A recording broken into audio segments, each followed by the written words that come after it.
Chapter 3 The Reckoning.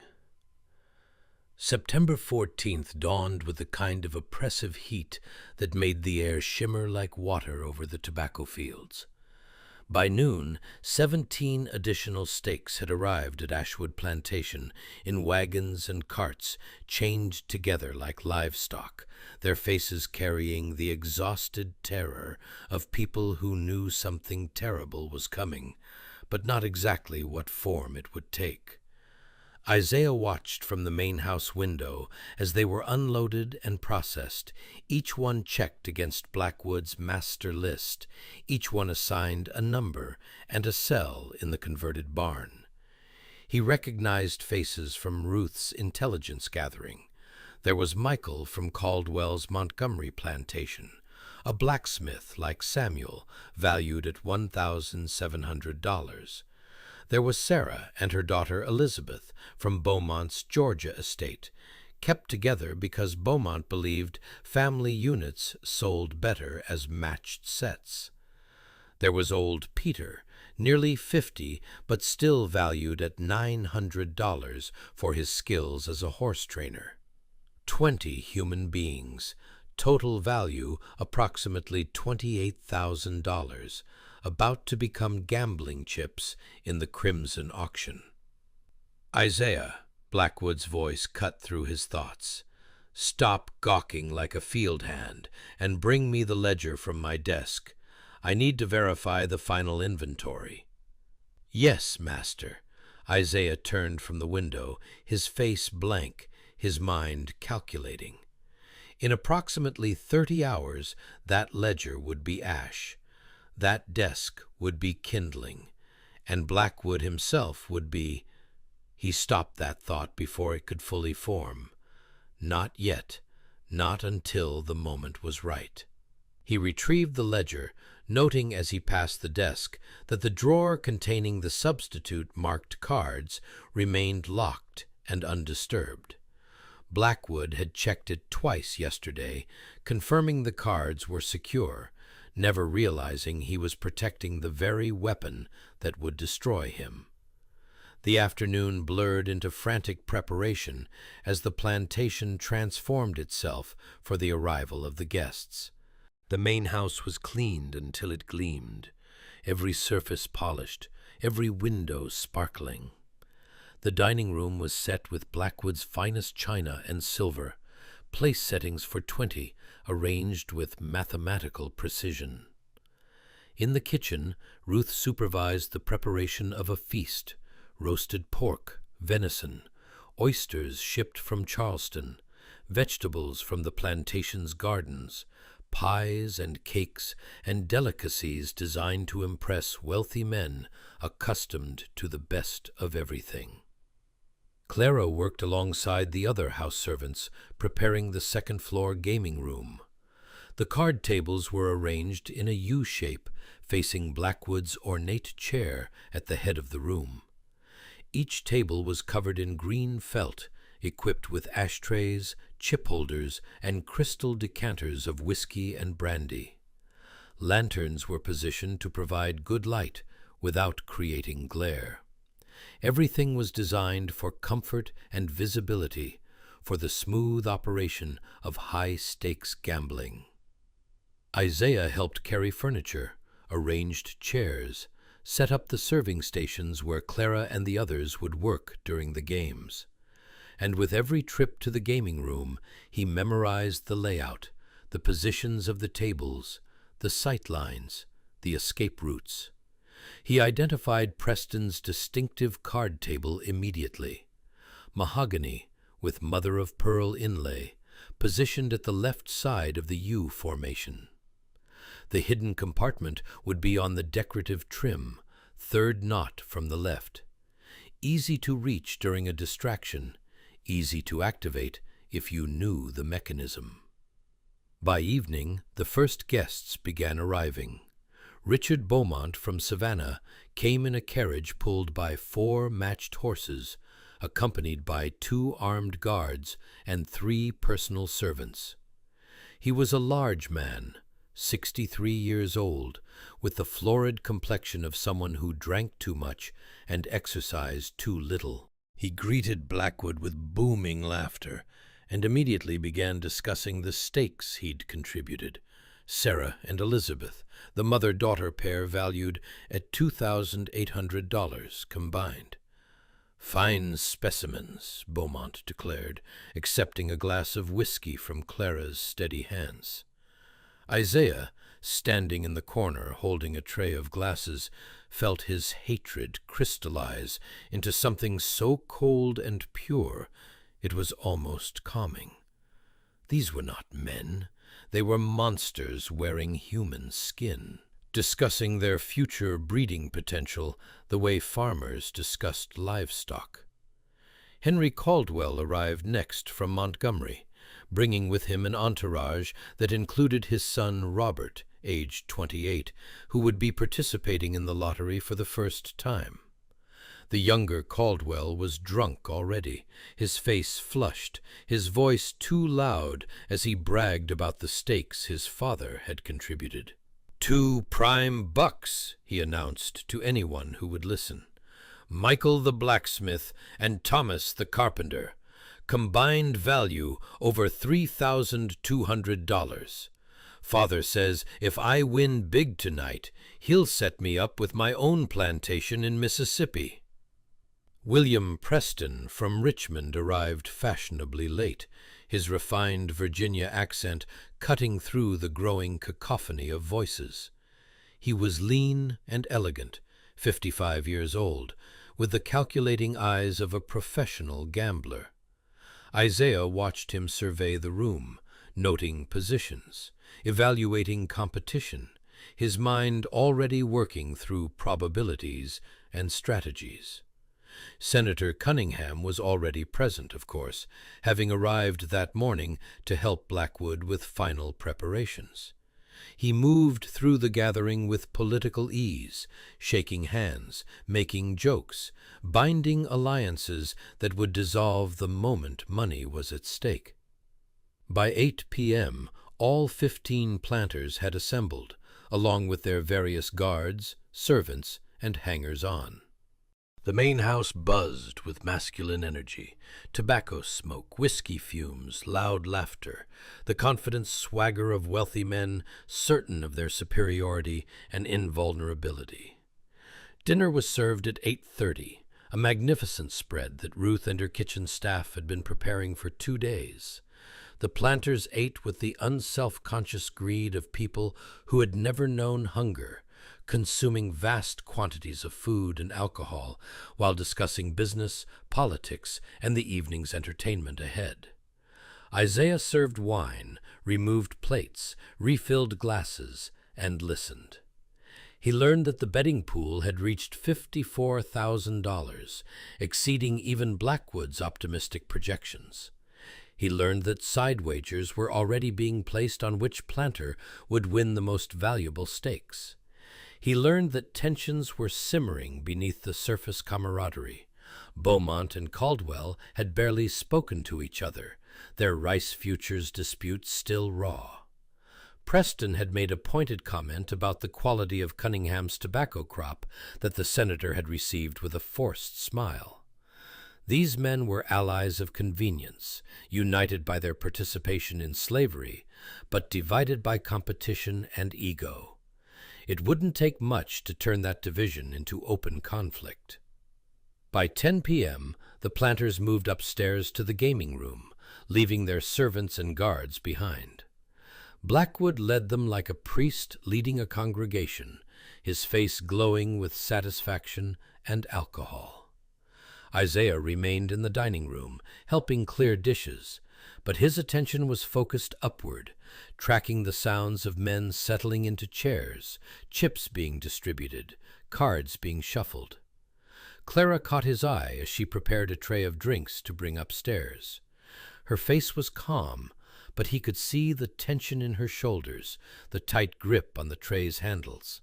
She nodded once, almost imperceptibly. She was ready.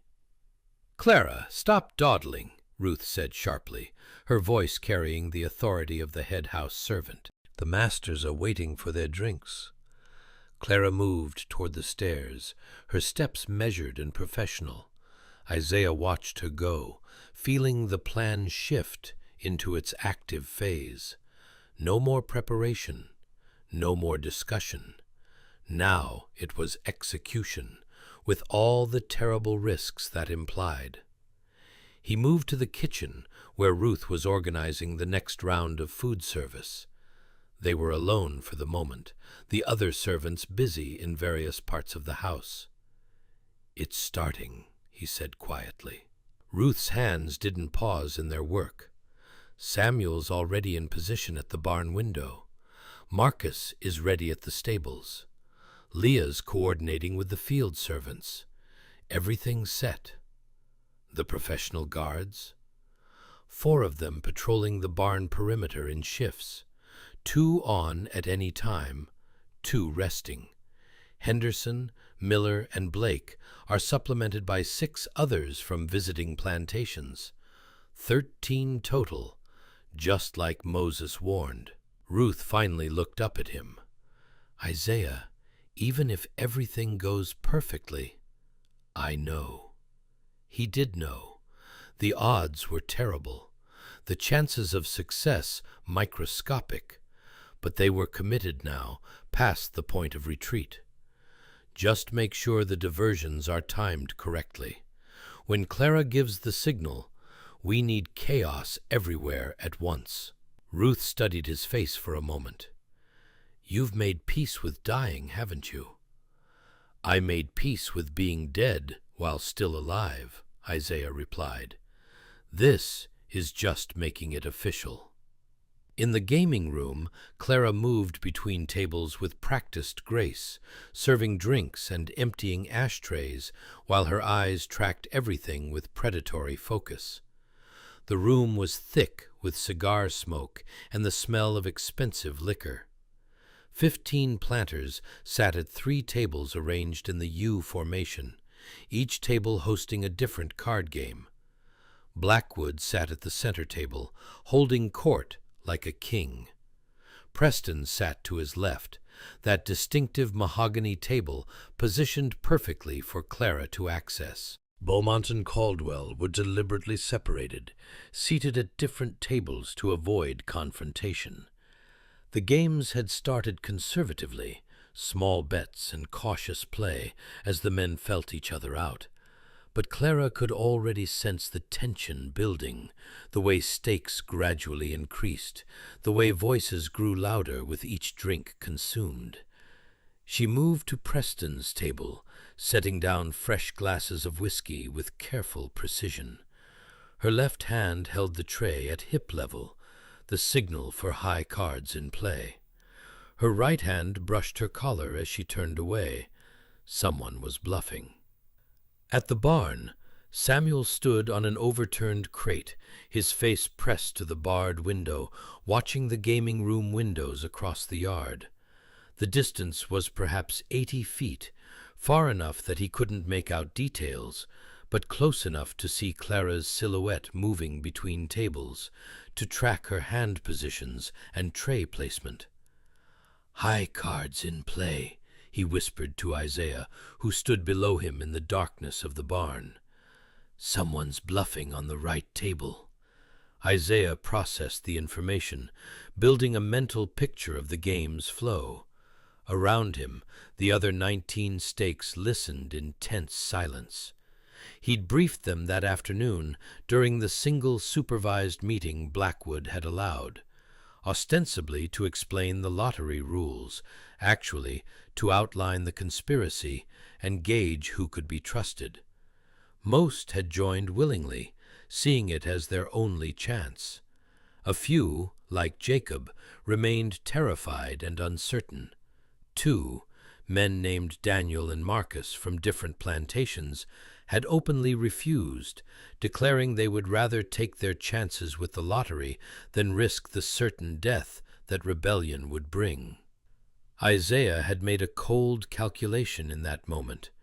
He'd assigned Simon and Michael to watch Daniel and Marcus carefully.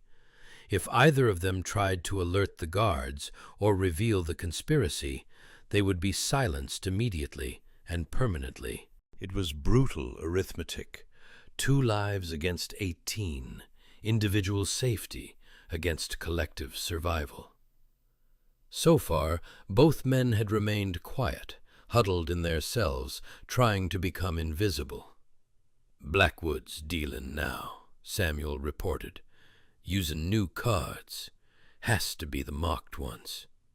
Actually, the substitute marked ones, Clara's brilliant switch ensuring that Blackwood's cheating system was now working for the conspirators instead of against them. Isaiah felt a fierce satisfaction at the irony, the master cheating himself with his own rigged deck. The first hour passed slowly. Clara signaled card values, Samuel relayed information, and Isaiah built a comprehensive picture of the game dynamics. Preston was winning consistently, but not dramatically. Beaumont was losing and growing visibly frustrated. Young Robert Caldwell was drunk and reckless, bleeding money to more experienced players. Blackwood was winning exactly as much as he'd planned to win, enough to be profitable, but not so much as to raise suspicion. His marked cards were giving him perfect information about everyone's hands, allowing him to fold when beaten and press when ahead. Except they weren't his marked cards anymore, and the information flowing to him was actually flowing to Clara, then to Samuel, then to Isaiah. At 11:30 p.m., Clara made her first major move. She was serving drinks at Blackwood's table when she deliberately stumbled, catching herself against the edge of Preston's distinctive mahogany table. The tray tilted but didn't spill, a carefully practiced motion that looked accidental but was absolutely controlled. "Clumsy girl," Blackwood barked, but his attention was on his cards, not on Clara. In the moment of distraction, Clara's fingers found the third knot from the left on the decorative trim. She pressed it firmly, felt it click, felt the hidden compartment pop open half an inch. Her other hand, hidden by her body and the angle of the tray, slipped 3 cards into the opening.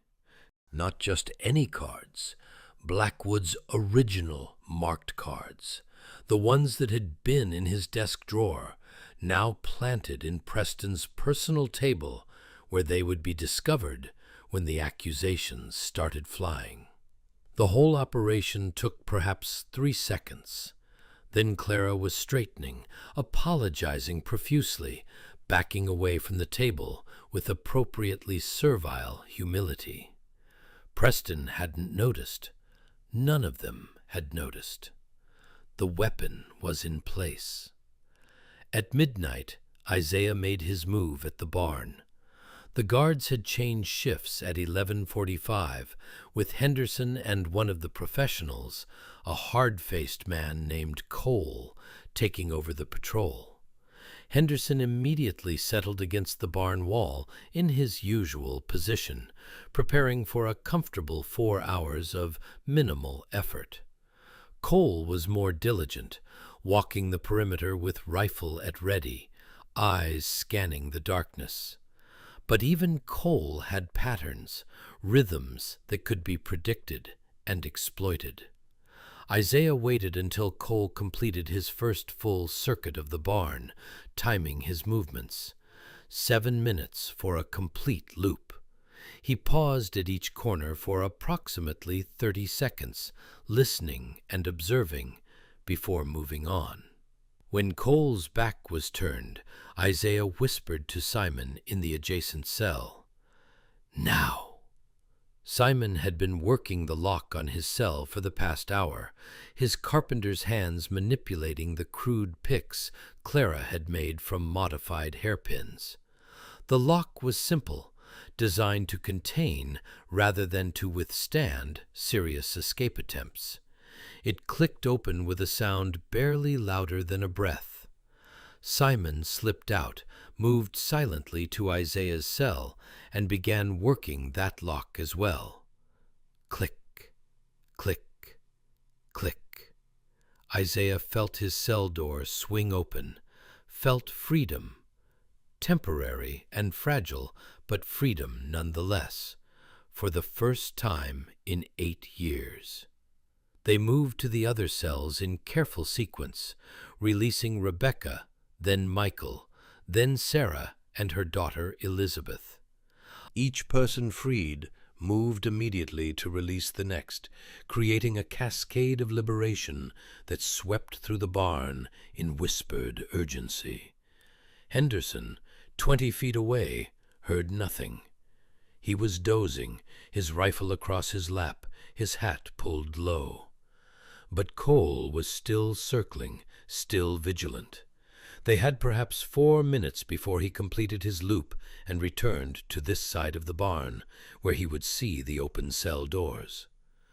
"Weapons," Isaiah breathed to Michael. "Stable, northwest corner, under the hay bales." Michael nodded and slipped out through the barn's rear door, moving with surprising stealth for such a large man. He was back in 90 seconds, carrying 3 of Samuel's crude iron blades and 2 clubs. "Not enough," Rebecca whispered. "We need the other caches." "After we deal with the guards," Isaiah replied. His heart was hammering, but his mind was cold and clear. This was the moment. This was where theory became practice, where planning became action. Daniel, one of the men who'd refused to join the conspiracy, was pressed against the back of his cell, his eyes wide with terror. "You're insane," he hissed. "They'll kill all of us. They'll make it last for days." "Shut up, or I'll kill you myself," Simon said flatly, and Daniel fell silent. Cole rounded the corner. He saw the open cells immediately, his training and instincts overriding the moment of shock. His rifle came up smoothly, his mouth opening to shout alarm. Michael hit him from the side like a bull, 200 pounds of muscle and desperation driven by 11 years of rage. They went down together, Michael's hand clamping over Cole's mouth, muffling the yell. The rifle discharged. The sound was catastrophic in the night's silence, a crack of thunder that seemed to echo across the entire plantation. Henderson jerked awake, fumbling for his weapon. Other guards would be running toward the sound, weapons ready, the element of surprise completely destroyed. "Now!" Isaiah shouted, abandoning stealth for speed. "Everyone out! Get to the weapons caches!" The barn exploded with motion. 19 people poured out of cells and through doors, scattering in multiple directions toward the predetermined cache locations. The stables, the tool shed, the garden storage building. Henderson got his rifle up and fired wildly into the darkness, hitting nothing. Then Samuel was on him, a massive hand wrenching the weapon away, another hand closing around Henderson's throat. "Please," Henderson choked out. Samuel's face was stone. "You watched 7 lotteries, watched 70 men gambled away like poker chips, never said a word, never showed mercy." He twisted. Henderson's neck broke with a sound like green wood snapping. Gunfire erupted from the direction of the main house. One of the professional guards had reached the porch and was firing into the mass of fleeing figures. Isaiah saw old Peter go down, clutching his leg, saw Rebecca stumble but keep running. Then Marcus appeared from the stables, leading 3 horses and carrying an armload of weapons. He tossed an iron spike to Isaiah, a blade to Rebecca, distributed the arsenal with frantic efficiency. "Main house!" Isaiah shouted over the chaos. while they're confused, before they organize." But the professional guards were already organizing. Cole had broken free from Michael and was shouting orders, directing the other guards into a defensive formation around the main house. Windows on the first floor slammed shut. Rifle barrels appeared in the openings. The plantation had transformed into a battlefield in less than 3 minutes. Inside the gaming room, the sound of gunfire had stopped the card games instantly. 15 wealthy planters froze, cards in hand, their faces showing confusion and the first edges of fear. "What in God's name?" Beaumont started. Another burst of gunfire, closer now, followed by screaming. "The stakes," Preston said, his voice cutting through the confusion with sharp intelligence. "They've gotten loose." Blackwood was already moving toward the door, his face purple with rage. "How? Those locks were—" "Someone helped them," Cunningham said flatly. "Someone from inside. This was planned." The planters looked at each other, suspicion blooming instantly. 15 men who competed as much as they cooperated, now locked in a room together, while their property rebelled outside. "Check your stakes," Preston said suddenly. "Count your chips. Make sure nothing's been stolen." "Stolen?" Beaumont's voice rose. "You accusing someone of—" "I'm accusing someone of cheating," Preston snapped. "This rebellion doesn't happen by accident. Someone orchestrated it. And I'm betting whoever did has been working angles all night." "That's ridiculous," Blackwood blustered, but his hand moved unconsciously toward his cards, toward the marked deck that should have given him an insurmountable advantage. "Is it?" Preston's eyes were cold. "You're hosting. You provided the cards. You've been winning consistently all night, almost like you knew what everyone was holding." "How dare you?" Blackwood started, but Preston was already moving to his own table, his hands running along the decorative trim with practiced familiarity. He pressed the third knot. The hidden compartment popped open. Preston reached inside and pulled out 3 cards. Expensive cards with gold edges and intricate backs. He held them up to the lantern light, studied them carefully. Then his face went white. "These are marked," he said, his voice deadly quiet. "Someone planted marked cards in my table." The room exploded. "I knew it," Caldwell roared. "Goddamn Virginia cheat!" "I didn't put those there," Preston shouted back. "Someone's framing me." "Check the other decks," Cunningham demanded. "Check all the cards. If Preston's got marked cards, maybe others do too." Blackwood felt ice water flood his veins. His marked cards. The ones he'd paid Patterson to create. If they started examining all the decks, if they compared the markings, if they discovered the substitution.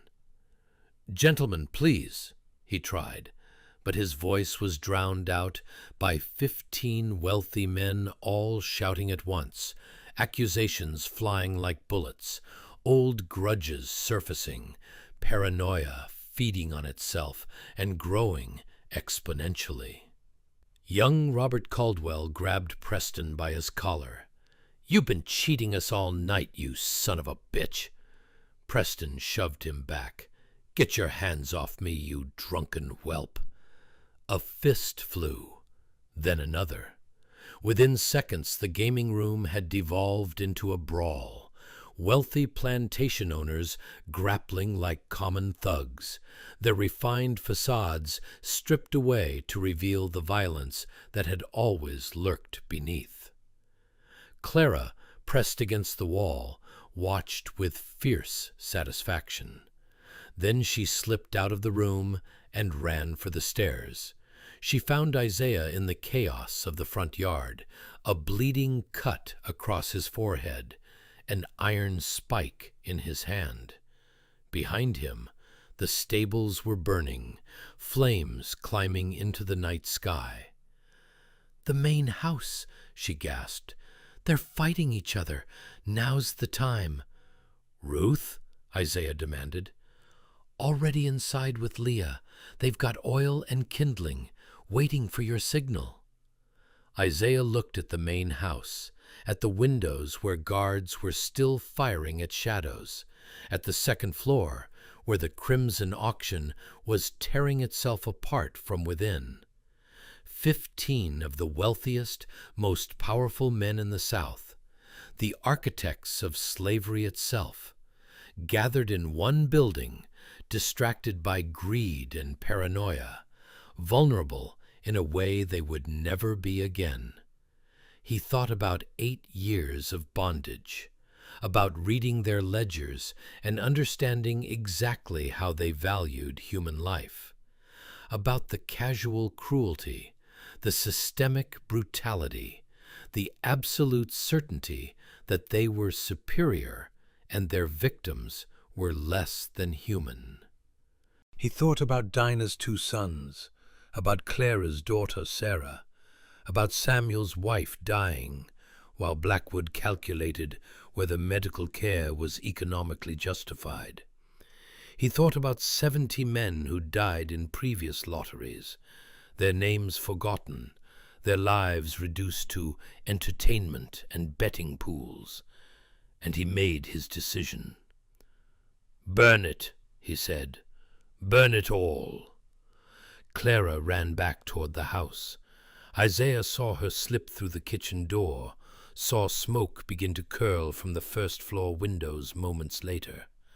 The professional guards saw it too, and began shouting warnings, but they were caught between threats, the escaped stakes outside and the fire inside. The flames spread with terrifying speed.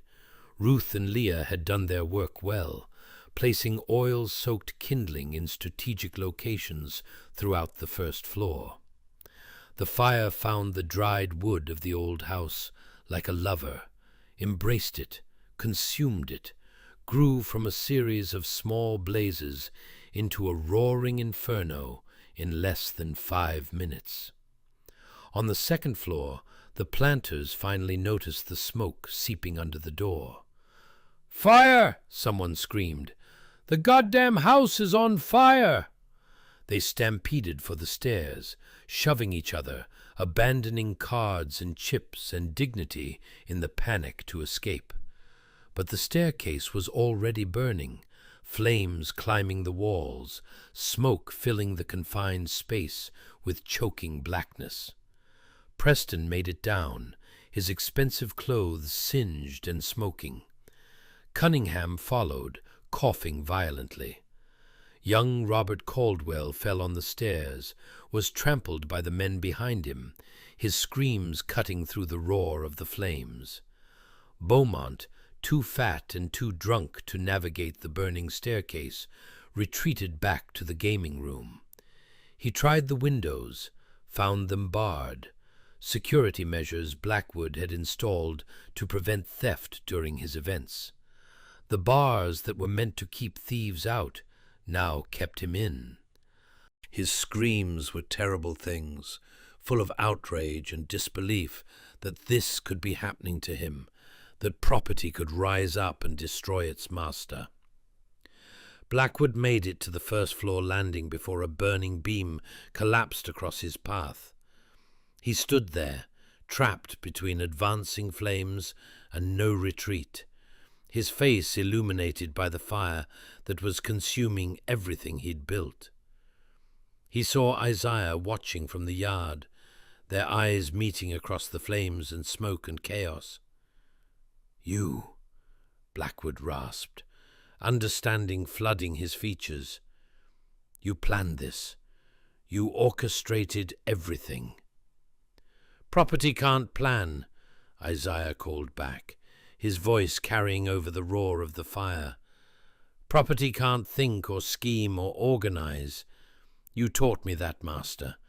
Told me that every day for 8 years. So how could this be my fault?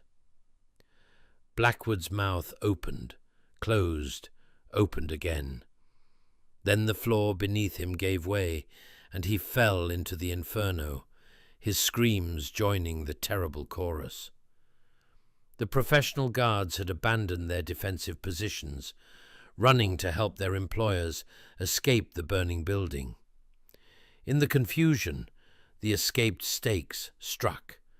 Michael and Simon hit them from 2 sides with the coordinated efficiency of a military operation. Samuel emerged from the smoke like an avenging angel, his massive fists and iron club dealing death with mechanical precision. Rebecca led a group of women in a flanking maneuver that cut off the guards' retreat. It was carnage, brutal, bloody, and absolutely merciless. The guards had weapons and training, but the escaped stakes had numbers and the desperate fury of people who had nothing left to lose. When it was over, 9 guards lay dead or dying. 3 had escaped into the darkness, running for neighboring plantations and help that would arrive far too late. Of the 15 planters who'd attended the Crimson Auction, 7 were dead, burned alive, trampled in the panic, or killed by falling debris. 8 had escaped the main house, including Preston, Cunningham, and Caldwell Sr.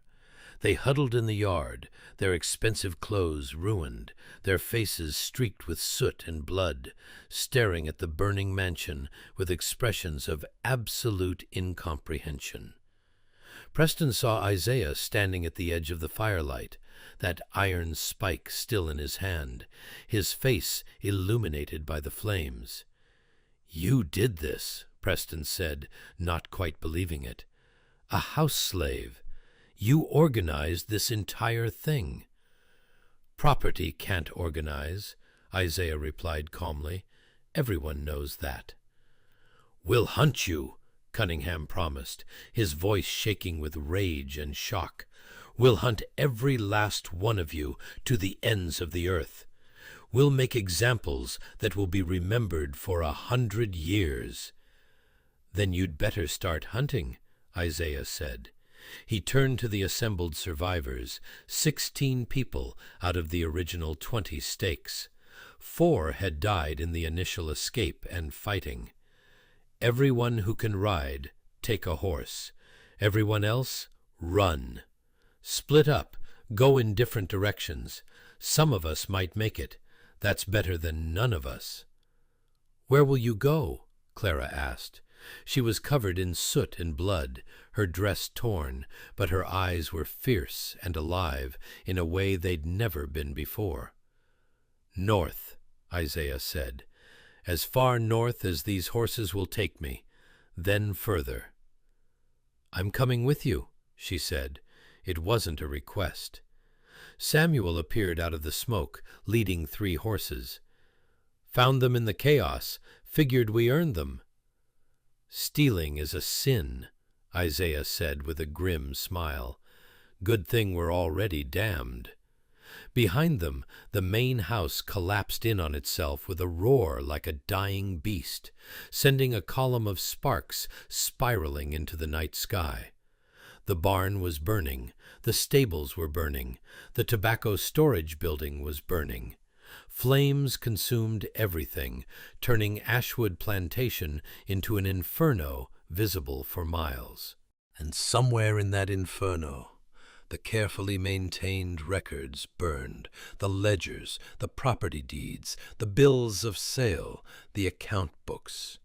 All the documentation that defined ownership, that transformed human beings into legal property, reduced to ash and smoke and memory. The escaping stakes scattered into the darkness in groups of 2 and 3, disappearing into the South Carolina night like ghosts. Some would be caught within days.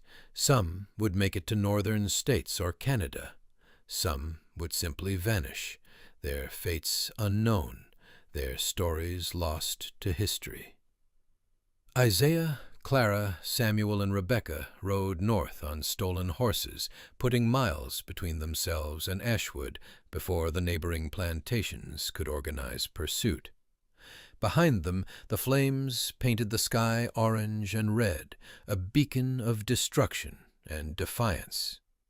As dawn approached, they stopped to rest the horses in a dense forest 20 miles from Ashwood. They could still see smoke on the southern horizon, a black column rising into the pale morning sky. "What do you think they'll do?" Clara asked quietly. "When word spreads about what happened?" "Panic," Isaiah said. "Panic and overreact. They'll increase security on every plantation. They'll make the punishments even harsher. They'll try to crush any hint of resistance before it can organize." "So we didn't accomplish anything," Rebecca said bitterly. "We just made things worse for everyone still in bondage." "No," Isaiah's voice was firm. "We proved something. We proved that enslaved people can think and plan and organize. We proved that the system can be attacked, that the masters aren't invulnerable. And we proved that their precious documentation, all those legal papers that define ownership, can burn." "Will anyone remember?" Samuel asked. Isaiah thought about that, about how history was written by the powerful, about how stories of rebellion were suppressed or distorted, about how the voices of the enslaved were silenced and forgotten. "Maybe not," he admitted. "Probably not.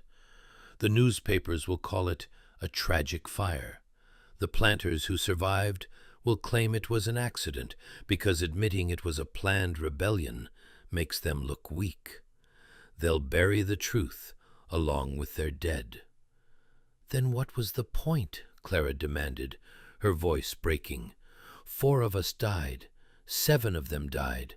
Dozens more will die when the slave catchers hunt down everyone who escaped. What did all that death accomplish?" Isaiah was silent for a long moment, watching the smoke on the horizon. "We lived," he said finally. "For one night, we stopped being property and became people again. We fought back.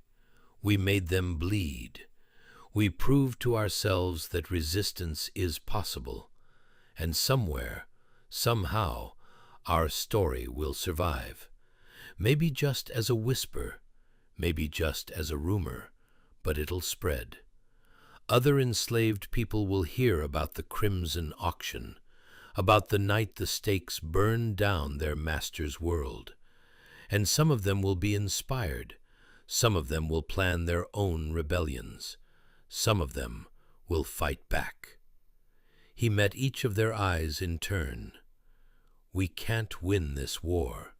We're 4 people against an entire system, but we can light fires, literal ones and metaphorical ones. We can create cracks in the foundation, and maybe, someday, someone else will widen those cracks until the whole rotten structure collapses." "You really believe that?" Rebecca asked. "I have to," Isaiah said simply, "because if I don't believe our actions meant something, then I'm just a murderer, and I can't live with that." They rode on as the sun climbed higher, 4 escaped slaves on stolen horses, heading north toward a freedom that might be temporary, toward a future that was uncertain at best. Behind them, the smoke from Ashwood Plantation continued to rise, carrying the ashes of the Crimson Auction into the sky, scattering the remains of ledgers and property deeds and human ownership across the South Carolina landscape. In Charleston, the news would arrive by afternoon. A terrible fire at Ashwood Plantation, multiple casualties, property losses exceeding $100,000. The gentleman's lottery destroyed in its 8th year. Some planters would understand immediately what had really happened. Others would never accept the truth, would go to their graves believing it was a tragic accident rather than a planned rebellion. But in the slave quarters across South Carolina, Georgia, Virginia, and beyond, the real story would spread. Whispered in fields and cabins, sung in coded spirituals, passed from plantation to plantation through the invisible network that white people refused to believe existed. The story of 20 stakes who refused to be gambled away. The story of a house slave who could read and plan and organize. The story of one night when property became people, and people fought back with fire and blood and absolute refusal to accept their bondage as fate. The story of the Crimson Auction.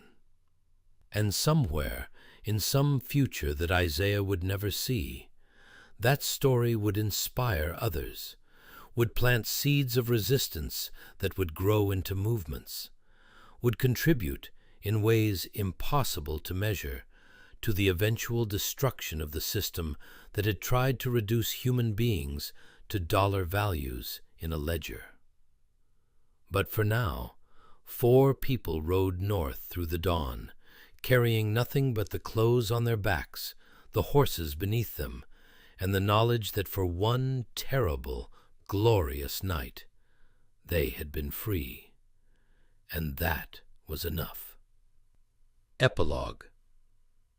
Historical records from September 1854 mention a significant fire at Ashwood Plantation near Charleston, South Carolina, resulting in property losses and several casualties. The incident was attributed to a kitchen accident, and no mention of rebellion appears in contemporary newspapers or official documents. However, oral histories collected from formerly enslaved people in the decades following the Civil War contain repeated references to an event called the Crimson Auction, or blood lottery, where stakes rose up against their masters during a gambling event and burned the plantation to the ground.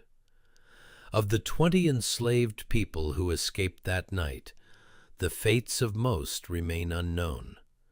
4 were captured within a week and executed publicly as examples. 3 were confirmed to have reached northern states. The rest simply disappeared into history. Among those who vanished was a man matching Isaiah's description, who appeared in Pennsylvania in late 1854 and became involved with the Underground Railroad under the name Isaiah Freeman.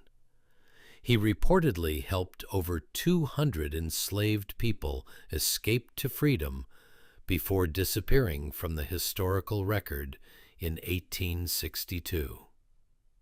Ashwood Plantation was never rebuilt. The property was sold at auction in 1856, subdivided, and eventually absorbed into other holdings.